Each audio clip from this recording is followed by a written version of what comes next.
इसको समझिए, क्वेश्चन बहुत अच्छा है, इंपॉर्टेंट भी है। क्या क्वेश्चन है? Find the fill in the blanks. Volume of cube दिया है 90 सेंटीमीटर क्यूब, लेंथ निकालनी है, ब्रेथ दी है 5 सेंटीमीटर और हाइट दी हुई है 3 सेंटीमीटर। ओके, तो पहले आपने इस तरह से लिख लिया, गिवन क्या है भाई, वॉल्यूम ऑफ क्यूब आपको 90 सेंटीमीटर क्यूब दिया है, लेंथ आपको निकालनी है, ब्रेथ 5 सेंटीमीटर दी है, हाइट 3 सेंटीमीटर दी है। तो आपको ये दिख गया, निकालना क्या है? लेंथ। ओके, क्या निकालना है? लेंथ। तो आपका फॉर्मूला क्या होता है? वॉल्यूम ऑफ क्यूब हम बोल रहे हैं, सॉरी क्यूबॉइड है वो, इसके लिए सॉरी। क्यूबॉइड का वॉल्यूम ऑफ क्यूबॉइड फॉर्मूला होता है length into breadth into height. Okay, ये फॉर्मूला याद है ना? आपने ये फॉर्मूला रखा। अब वॉल्यूम ऑफ क्यूबॉइड की वैल्यू 90 दी है, तो वॉल्यूम ऑफ क्यूबॉइड की तरफ आपने लिख दिया 90। लेंथ आपको निकालना है, तो लेंथ को ऐसे ही लिखा रहने दिया।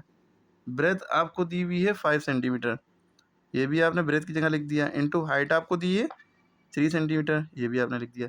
मतलब जो फार्मूला होता है वो आपने फार्मूला रखा वॉल्यूम का, और जो जो चीज़ें जहाँ जहाँ दी हैं बस उनके जगह पे आपने वो चीज़ें रख दी। हाँ, आप ये भी कर सकते थे कि लेंथ ऑफ द क्यूबॉइड का फॉर्मूला होता है volume upon base into height, ये भी लिख सकते थे, लेकिन आप ऐसे लिख सकते हैं, उस फॉर्मूले को याद रखने की ज़रूरत नहीं है। अब इसके बाद आप क्या करेंगे, क्योंकि लेंथ की वैल्यू निकालनी है, तो ये दोनों चीज़ें मल्टीप्लाई में, ये दोनों चीज़ें 90 के नीचे डिवाइड में भेज देंगे। ये 90 लिखा है, इनके अपॉन में 5 इंटू 3 आप भेज देंगे, और क्योंकि आपको लेंथ निकालनी है तो लेंथ यहीं पर आ। अब आप इसको कई तरीके से कर सकते हैं, चाहे 5 से इसको काटिए, चाहे 3 से काटिए। आप 3 से काट लिए पहले, 3 1 दा 3, 3 3 दा 9, 0 लगा था, लगा दिया। अब आपके पास क्या बचा? 30/5 है ना, बराबर लेंथ। 5 1 दा 5, 5 6 दा 30, तो लेंथ की वैल्यू कितनी आ गई? 6 सेंटीमीटर।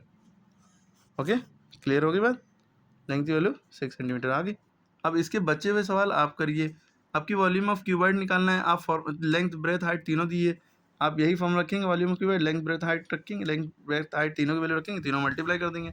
एक खास बात याद रखिएगा, जब लेंथ ब्रेथ हाइट कुछ भी निकालते हैं तो सेंटीमीटर लिखते हैं, लेकिन जब वॉल्यूम निकाल रहे होंगे, लेंथ ब्रेथ हाइट की वैल्यू दी होगी, जो आंसर आएगा उसमें सेंटीमीटर क्यूब लिखेंगे, यानी पावर 3 लगा देंगे। ओके, ठीक है। जैसे यहाँ पे पॉइंट वाला देख लिए, ये आप बताइए करके, वरना बता भी सकते हैं। ये वॉल्यूम दिया है, लेंथ ब्रेथ एकदम सेम पहले वाली तरह है, हाइट निकालनी है।